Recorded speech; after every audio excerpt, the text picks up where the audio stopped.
What it do? Jaeger time crew. Hey man, listen, today we're going to be looking at what has quickly become one of my favorite weapons from the DLC, and that is, of course, the Rellana's Twin Blades. Now, this is a very interesting weapon. It does a lot of things kooky, does a lot of weird things. For starters, it's one of the only weapons in the game that scales with every single stat, bar arcane. And there's plenty more that we will get to in a bit. Now, I will mention this now, that if you want me to make an invasion video involving this one in the future, then let me know in the comments, because I personally think that this is a very poor weapon for invasions, at least at meta level, which is where I was doing this. And the reason, there's many reasons. One, as we will get into here shortly, this weapon requires quite a bit of poise counting because its poise damage is low. It also, at least at meta level, does not do good normal damage, excuse me, not poise. I already mentioned that. It doesn't do very good normal damage either. A lot of times you'll just get partial hits and you're not even scraping 200. So definitely not doing the world's greatest in the damage department either. And if you were to try and hyper specialize into this weapon doing decent damage, you have crafted a build where that pretty much nothing else works on, as well as this weapon has an uncanny ability to have its projectiles and your attacks clang on walls, okay? Like, just random rocks on the ground in the overworld will cause your weapon to bounce in a way that costs you a play. And the same thing will happen to your moonbeams. They will get stuck on absolutely everything. Sometimes they'll get stuck on the ground when you're aiming at your opponent and you are fighting on a flat plane. There are examples here in the arena of that happening, much less on uneven terrain like in the overworld and whatnot. So if you want a dedicated invasion video in the future, let me know. I will totally do it. My current opinion is that it is not a very good invasion weapon, but when it comes to dueling, the Rellana's is a very interesting off-meta pick because it has a very unique playstyle and it has a lot of cool little tech and things like that that you can do to really scare your opponents and get some really cool looking kills. So stay tuned because we're going to talk all about that. Now, first things first, we need to talk about what the numbers are behind your different poise damages, because being a weapon with low poise damage, you need to know how much you're doing. That way you have an idea of when you will eventually break the poise of your opponent. So this one's quite odd in quite a few ways, as well as I'm going to be making an assumption about the amount of poise damage a certain move makes, which is the L1 that looks like a straight sword attack.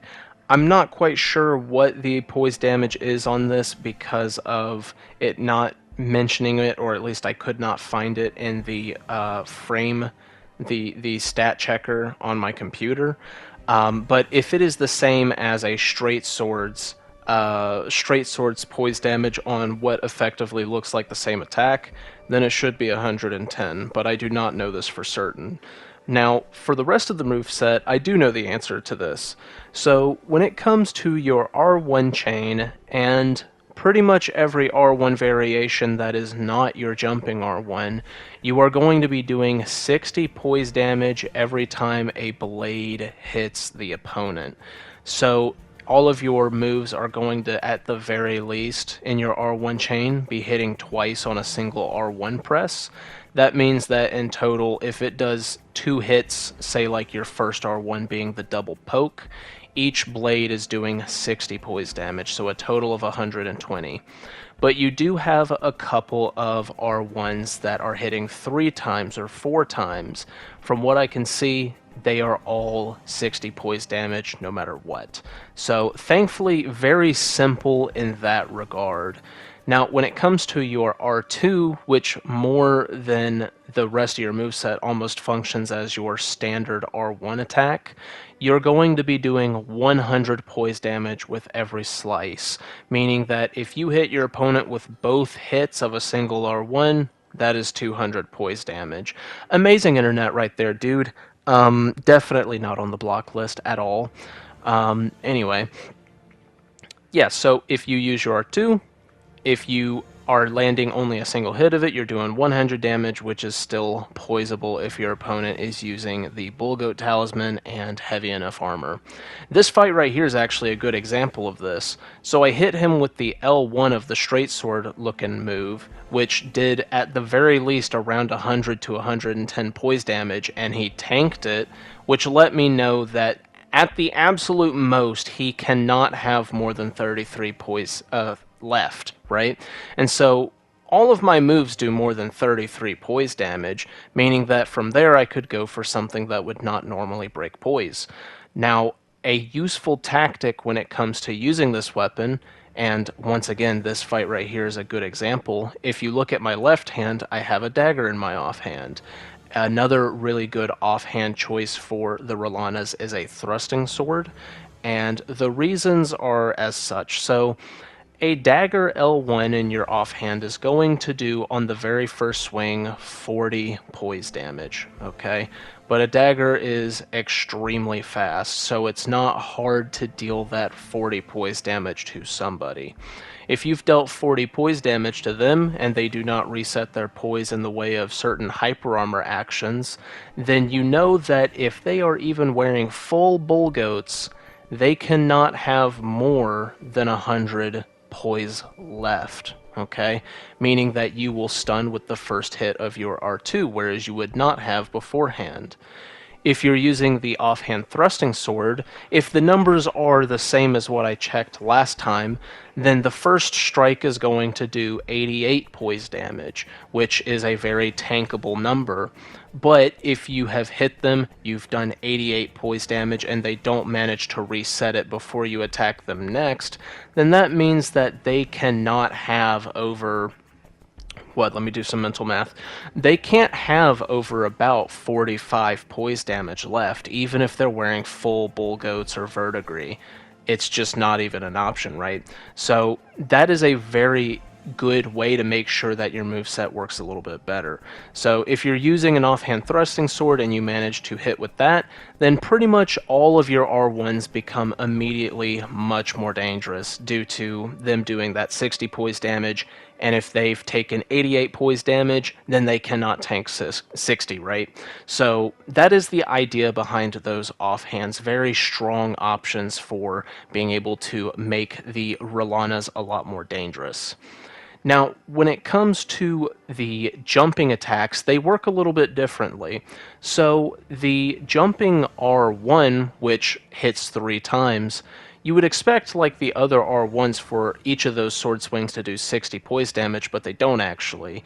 They, similar to the R2, all do 100 poise damage, meaning that all 3 hits are doing that 100 poise damage, okay?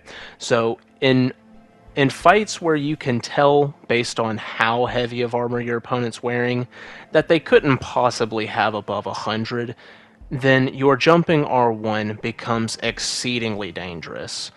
Now, regardless of the matchup, your jumping R2, which is the singular poke, kind of almost looking like your standing R1 with just the milady, that is going to be very crucial regardless of what matchup it is.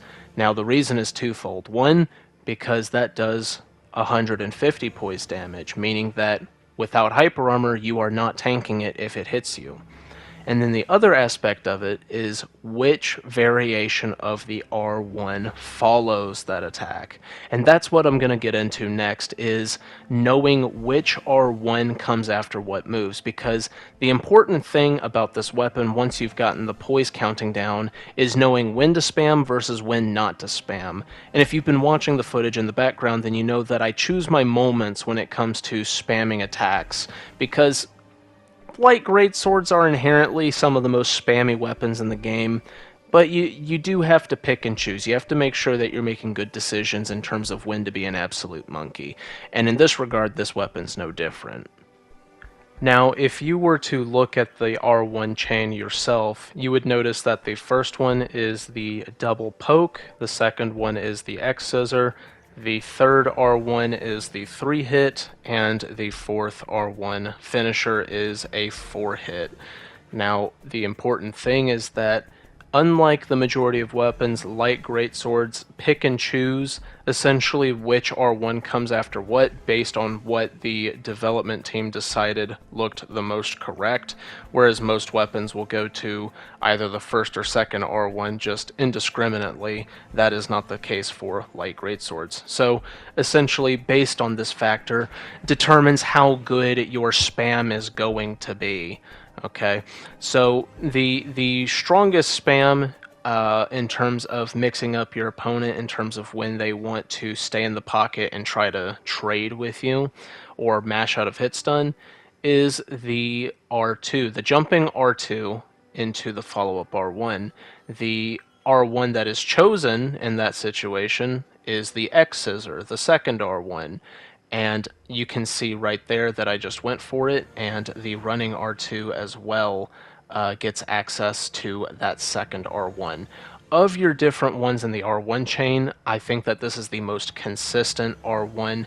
Both attacks happening at the same time means that you are pretty consistently going to do that full poise damage of 120, and it is also just quite quick. So if you just poise broke your opponent with either the running or jumping R2 and follow it with the R1, I haven't tested with a friend if certain weapons like Curved Greatsword are able to poise through it, but every single person I fought was not able to mash out of hit stun when I went for R1 after the running or jumping R2. So that is the most consistent time for you to be able to go for that follow-up R1, is after one of those moves. Now, quite a few of your other options are going to resort to the fourth R1 in the chain, which, based on the opponent, changes in terms of how viable it is. The fourth hit, like I mentioned before, is the one where you strike 4 times within a single R1 press. Now, the thing is that you are hitting 4 times, meaning that if all 4 attacks were to land, you're doing pretty much 240 poise damage with a single R1. But the problem is that it's not common for you to hit all 4, as well as all of those 4 hits doing exceedingly low damage on their own. So if you're landing partial hits, it is significantly weaker than if your opponent got hit by all 4. Nonetheless, the attacks that get access to this are, generally speaking, going to be your backstep. Not your backstep, your crouch. As you could have seen right there, I went for the crouch R1, and then the fourth R1 came out immediately after it, as well as your standing R2. Your standing R2 followed by an R1 also gets the 4-hit variation of the R1. So, like I said, these are some of the easiest moves to land on your opponent in neutral. So just keep in mind that these are the ones that follow the R2 and the crouch R1, because based on the opponent, the value in this spam option will change. It will not always be that strong. And then one that's particularly interesting is the backstep R1 being followed by the third R1 in the chain. Now, the third R1 is the one that hits 3 times, but the first hit is particularly fast. Now, granted, you're not going to be pulling this one off all that much because, generally speaking, backstepping for just the purpose of hitting someone with a backstep attack just does not work very well, especially on people that are watching what you're doing. If you're backstepping with the expressed purpose of going for the backstep attack, almost like a rolling attack, if your opponent is certain that's what you're going to do, telegraphs itself from a mile away. So you can hit it sometimes, and the few times I did go for it, it did work nicely. It is an inconsistent way of getting into your spam state. You know what? That's what I'm just going to call it for this weapon, getting into your spam state. Now, the last thing I want to talk about in this video is the Ash of War, which is definitely the most cinematic part of the weapon, of course. Now, the beam, what's nice about it nowadays, it didn't used to be like this, is that the different beam attacks actually have pretty good poise damage now. I don't know the exact numbers, but I've had people in very tanky armor not manage to tank through them. But it is important to know that you do oftentimes have to free aim the Ash of War, and the reason why is because there's this very annoying problem that will occur where the moonbeam decides that it's going to essentially dissipate by getting just slightly stuck on the ground. So oftentimes you have to try and free aim to keep from that happening. As well as the tornado. In my personal experience, the tornado works best when it is an anti-air option. So the tornado doesn't work very well when it comes to someone rolling away from you. Normally, you'll only land a little bit of the damage, but if someone has just jumped into you trying to scare you into rolling or something like that, and you let the tornado rip as a read, then oftentimes they'll be so close that you're able to start charging, say, an R2 attack after the fact, and then roll catch them with that as they try to get out. It is a bit random, especially because of the extra little firestorm looking things that happen after the tornado. If they manage to get hit by that and then you go for, say, an R2 or an R1 like I was talking about, that's where you'll start seeing damage that's like 900, 1,000 damage for that punish. So at least in duels, that is where I've had by far the most success with that attack. And it's also worth noting that there are very useful ways to cancel the Ash of War. Now, the two most prominent ways, other than just rolling out, is L1ing, which is that straight sword looking attack, and also crouching. So the L1 is a good option for just mixing up your opponent, scaring them, doing something they weren't expecting, and now they're in, say, hitstone or something of the similar. But the crouch is interesting because you have essentially the effect on the blades, and that effect sort of like flashes for a moment right as you're going for the R1 or R2. If you hold the Ash of War and then crouch, then you'll crouch for just a second and then go right back into the stance, and the weapons will go from essentially glowing in the first stance to when you crouch, they'll lose the fire and magic, and then they will light back up when you get back into the stance after the crouch. And that right there oftentimes makes someone want to panic roll.